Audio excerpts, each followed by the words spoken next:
Well, the Metro honors a fallen officer. Stay-at-home orders continue to expire. Harvesters helps out local families, and a Colorado restaurant gets a little wild on Mother's Day. Plus, we're putting your graduate seniors in the spotlight. Joe Chiodo from KCTV5 News this morning is here with a look at what is making news today.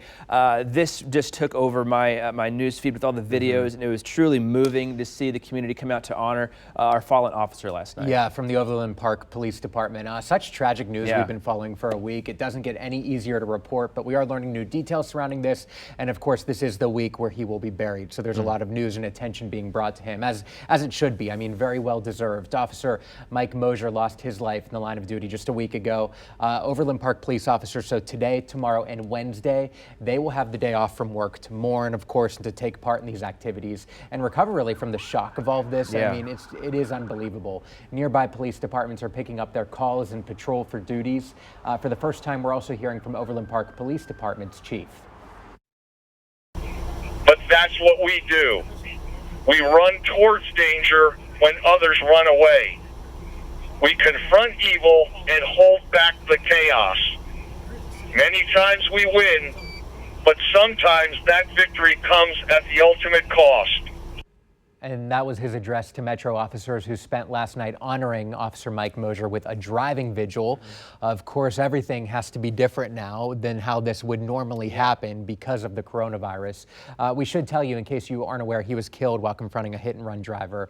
One thing that I know we talked about even this morning during our morning show, what's really, just incredible to see and to watch play out here is the strength that his family has during all of this. Take a listen to what his daughter had to say and what she told us.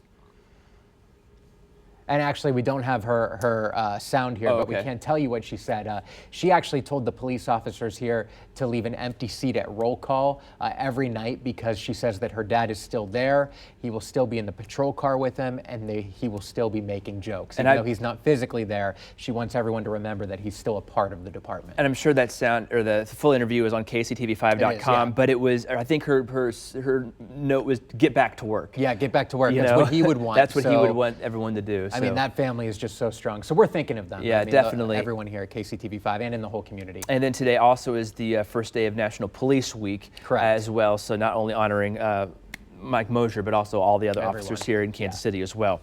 I think the other big story here is that the stay-at-home orders continue to expire. Today marks the first day for a few different counties. Yeah, for several counties in our area, most of them actually, those will expire. So the reopening process, it does begin in Jackson, Johnson, and Wyandotte counties. Don't expect this to happen overnight, like, oh, we're back to normal. Yeah, everything's not flipping good. a switch here. Yeah, that won't happen at all. It's going to be a very slow, trickled process. Businesses are going to slowly reopen, and they're going to limit the number of people allowed inside for several more weeks. And then in KC some businesses were able to return last week, Wednesday, but the full reopening, that's not going to happen until Friday. Mayor Q is going to be speaking at noon today, so we will be taking that live during our newscast at noon. So be sure to tune in then, and we'll keep you updated on what he says about the reopening of restaurants and what exactly that will look like. Yeah, these phased reopenings are definitely interesting, and they vary community, so it's important to realize where you live at and how it affects you.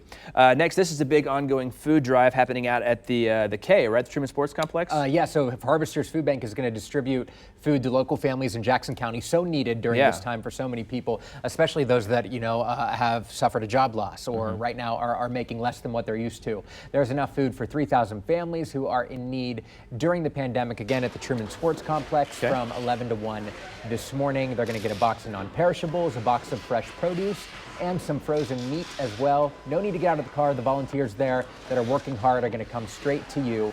That'll be happening on Raytown Road at the Truman Sports Complex. You have to enter through gate 4. All right, and there was some pictures out of a Colorado restaurant for Mother's Day. This is a little concerning. You said things got wild. They certainly did, not in a good way at all. Take a look here. This this is wild to look at. Like, we are living in the times of social distancing, but clearly not here.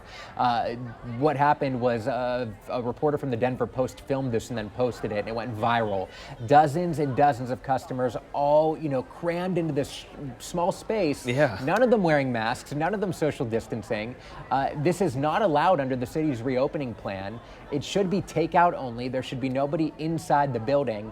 It is not clear what kind of consequences this restaurant will face, but a big reason we're showing it to you is because these restaurants are going to be opening up here soon. Yeah. And this is exactly what Mayor Q and so many people are advising against not doing. And our restaurants here locally are really, getting behind that. Some of them are choosing not even to reopen when they're allowed. Yeah, so stretching that out a little bit further. Yeah. And then finally, we have recognizing our senior high school kids who are graduating.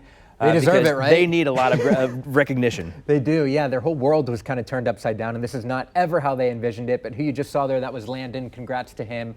It's been an unprecedented year for the 2020 class, both in high school and graduations of college seniors as well. So congrats to Landon. He is one of several seniors that are listed there on the KCTV5 website. And we want you to submit photos of your own senior. Yeah. Just head to our website, and we'll do our part as best we can to at least give them some of the recognition that they do deserve. All right. Better things ahead for them as well. Keep that in mind. That's right. Joe Chiodo from KCTV5 News this morning. Thank you, sir. All right, we'll see you. Belinda?